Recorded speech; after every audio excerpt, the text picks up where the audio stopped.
Hi guys! Magandang gabi! Welcome back po dito sa Gandara SR Channel for Showbiz Update. Ang tatalakayin nga natin ngayon at pag-uusapan, mga kakimpaw, ay pumapatungkol nga po dito sa karma di umano dahil sa ginawa po kay Chinita Princess, mga kakimpaw. So habang masaya po si Kim sa Australia, meron naman pong nangyayari ngayon dito sa Pilipinas. And syempre, inuugnay pa rin po ito kay Chinita Princess. Pero bago tayo magsimula guys, sa mga hindi pa po nakaka-subscribe sa ating channel, pakiclick lang po tayo ng ating subscribe button at notification bell na riyan sa baba para mag-updated po kayo at ma-notify tuwing may bago tayong chika at balita hinggil sa Kimpaw. Maraming salamat! So ngayon dumako na po tayo at simula ng ating pong balitaan at chikahan ngayong gabing ito, mga kakimpaw. At unahin na natin pag-usapan ang mga komento ng ating pong mga subscribers and mga viewers sa hinggil sa mga previous update. So mula po kay Miss Device de Macali, magandang gabi po sa inyo, shout out. Si Vice, parang siya ang may-ari ng Showtime. Panay kabaklaan. So bakit siya may galit kay Kim? Hindi naman siya pinapakaalaman. Respeto lang, Vice, kasi si Kim, respect you. Hindi kayo magka-level ni Kim. And she respected Vice since day 1 ni Kim sa Showtime. Talk to her privately kung ayaw mo na. Hindi naman siguro kawalan sa iyo at kay Kim. Pareho kayo, Vice and Kim, na isa sa assets ng ABS-CBN. Si Kim needs sisterly advice kasi ang atilakam niya hindi na niya trusted.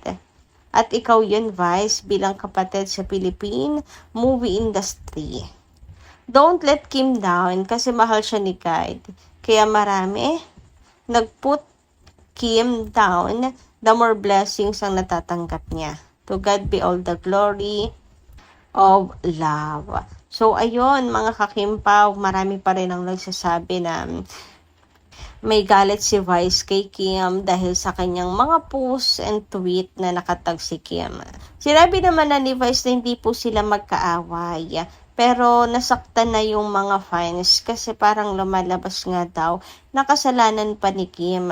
Bakit siya may pagtag kay Kimi? Kung nais niyang sabihan lang si Kim, turuan na kung paano mag-handle ng fans, pwede naman direct message at hindi kailangang ipahiya si Kim sa social media. Pakiramdam kasi nga ng mga fans, pinahiya niya si Kim sa social media. Tinagpo kasi niya at doon po talaga sumiklab ang issue. So, ang dami na pong nakikimarites sa mga kakimpaw. Samantala, sabi naman dito ng isa pang komentor na si Ina Bayan, tama naman si Vice ang chip ng mga minions ni Kim. Hindi lang siya nabanggit, nagwala ng mga minions niya. Tapos imbes na i-call out ni Kim, ayan, tinolerate pa niya. Kaya may yabang ang mga minions niya dahil din sa kanya. Malalaki mga ulo nila. Takot na takot si Kim mawala ng minions. Diyos ko, 20 years na siya sa showbiz. Wala naman siya dapat pang patunayan para sambahin niya mga minions niya. Papanoorin ka kung magaling ka. Kahit madaming kaman minions or wala, kasi pag magaling ka, papatok ka. Sana wag na nga siya pumasok sa Showtime. Yun din naman gusto ng minions niya Wag na siya bumalik doon. So alam niyo, para naman sa akin, sa comment ito ni Ina Bayan, tungkol sa pagiging magaling na artista, kahit walang fans kung magaling, papanoorin, tatangkalikin, hindi na to usapin sa pagiging mahusay na artista Ang usapin dito kaya mahal po si Kim ng kanyang mga fans dahil marunong si Kim lumingon sa kanyang pinanggalingan. Oo, kahit wala pong fans si Chinita Princess or Minions kung tawagin ninyo, tatangkilikin pa rin si Kim dahil mahusay siyang artista. Meron di bang mga artist napakalakas, napakasikat, pero pag nag-concert, nga, wala pong gasinong fans, pero sikat. Kasi mahusay nga naman sila. Pero si Kim, she have both. Kaya naman talaga nag-uumapaw ang blessings kay Chinita Princess. Maraming fans, magaling na artista. And yung mga fans na yun, nakuha ni Kim dahil si Kim ay marunong nga pong lumingon sa kanyang pinanggalingan and stay humble. Kaya no matter what, talagang ang mga fans, todo bigay sa pagsuporta kay Kim. And ganito nila kamahal si Chinita Princess. And yung pagsabi naman, wala naman pong masama doon. Yung pagtanggol ni Kim sa mga fans, hindi dahil sa takot siya mawalan ng mga fans, kundi marunong lang talaga siyang lumingon sa kanyang pinanggalingan and kung paano siya nakarating dyan. Kasi nga dahil sa mga taong nagtiwala po sa kanya. About sa pagtotolerate, wala naman kami nakikitang mali doon para sabihin tinotolerate ni Kim. Anong masama po doon sa paglalabas ng saloobin? Hindi naman po minaliit si Vice. And about naman sa sinasabing tama naman si Vice na ang chip, kasi hindi lang nabanggit si Kim, ang mga minions daw, ang mga fans galit na. Ganun din naman ang mararamdaman ng fans ni Vice Ganda kung babalik na rin natin ang sitwasyon. Sabihin pa ng mga yan, of all people, si Vice pa ang nakalimutan. Siya ang main host. Siya yung dun sa Showtime, di ba? Ganon din talaga yung magiging senaryo. Magdadamdam din ang mga fans niya kung si Kim naman ang nakalimot kay Vice na pasalamatan or i-mention. For sure, same din ang sasabihin na bakit niya nakalimutan. Imposibleng makakalimutan niya si Vice, di ba? Same lang din. Ganon lang din ang sasabihin for sure. And baka nga mas malala pa ang sabihin ng mga fans ni Vice Ganda kay Kim. Mas harsh, mas po yung pangungol out kay Kim. And one thing is for sure, si Kim, hindi po papatulan yon mga kakimpaw. Anyway, dumako naman po tayo dito sa bagong issue na naman ni Vice Ganda mga kakimpaw. So, tahimik po si Kimi, nasa Australia, so wala po siyang alam dito mga kakimpaw, no? And si Vice lang to, mag-isa, mga kakimpaw.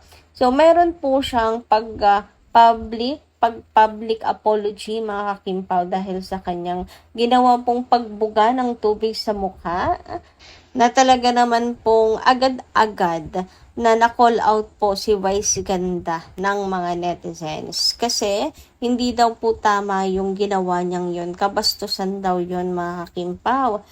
Labas dito si Kim ha. Wala po si Kim nung mga oras na yan mga kakimpaw. Baka mamaya may babasa po tayo na si Kim na naman ang may kasalanan. Sabi nga dito, the nerve to call out Kim's fans and yet basahol pa mga ginagawa mong kababuyan on national TV, dakachipan. So, bumalik sa kanya yung word dakachipan, mga kakimpaw, at nakatag rin si Vice dito. Chip. Diba tinawag po niyang chip si Kim? Ngayon siya naman po sinasabihan ng chip. Parang karma, parang ganun mga kakimpaw. Kasi bumalik sa iyo yung sinabi mo sa kapwa mo, diba mga kakimpaw? Ganun yung karma. Anyway, bukod nga po sa pagbuga ng tubig, meron pa pong yung sa kilikili, meron na namang issue. Si Vice Ganda, sabi nga dito, halatang unconfessed siya, Diyos ko. Ayan, another issue. And malamang karma na nga daw po ito ni Vice Ganda. Sabi nga dito, wrong move pag call out ni Vice Ganda sa fans ni Kim Chiu. Doon nagsimula ang hate train sa kanya at Showtime ngayon. Lahat ng galaw nila sa show napapansin. Lesson, wag patola lalo na pag celebrity ka. Kasi doon sa pagpatol nga ni Vice kay Kim sa fans ni Kim Chiu, yung mga netizens, muli pong naano yung pagiging bossy nga raw ni Vice Ganda, na hindi marunong tumanggap ng pagkakamali, na parang walang sino man ang pwedeng sumita sa kanya, na parang siya po ang boss, mga kakimpaw, and walang sino man ang pwedeng kumalaban sa kanya. Ganun yung mula nung niya pinatulan ng fans ni Kimi. So, ang mga netizens,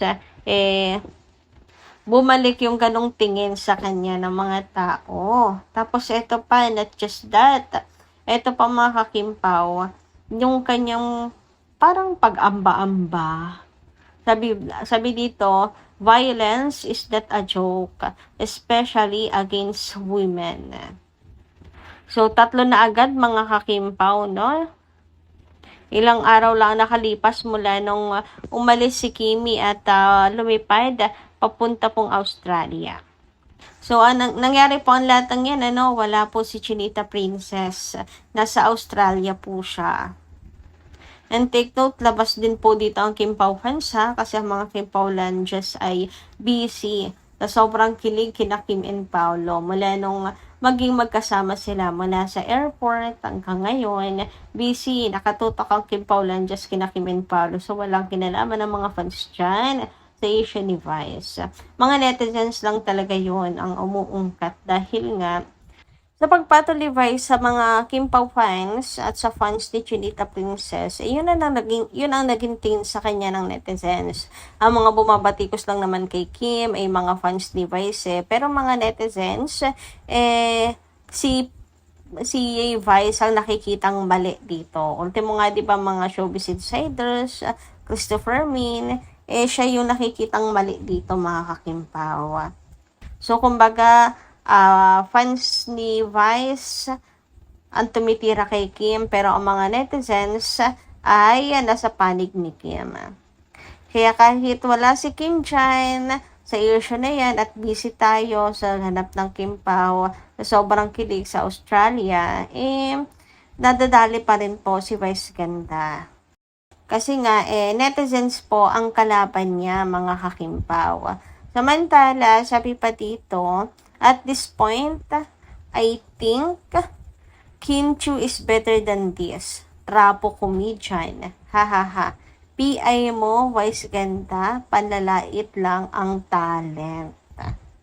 Sabi nung nag-post, maybe I'm too woke, pero yung mga jokes ni Meme Vice about Johaira and her skin color are not funny at all. So, kayo guys, ano inyong say tungkol dito? Comment ka lang po kayo dyan sa baba. Hanggang dito lang muna nating update. Maraming salamat po sa inyong pakikinig at kita-kits po sa susunod natin chika. Maraming salamat. Ingat po palagi.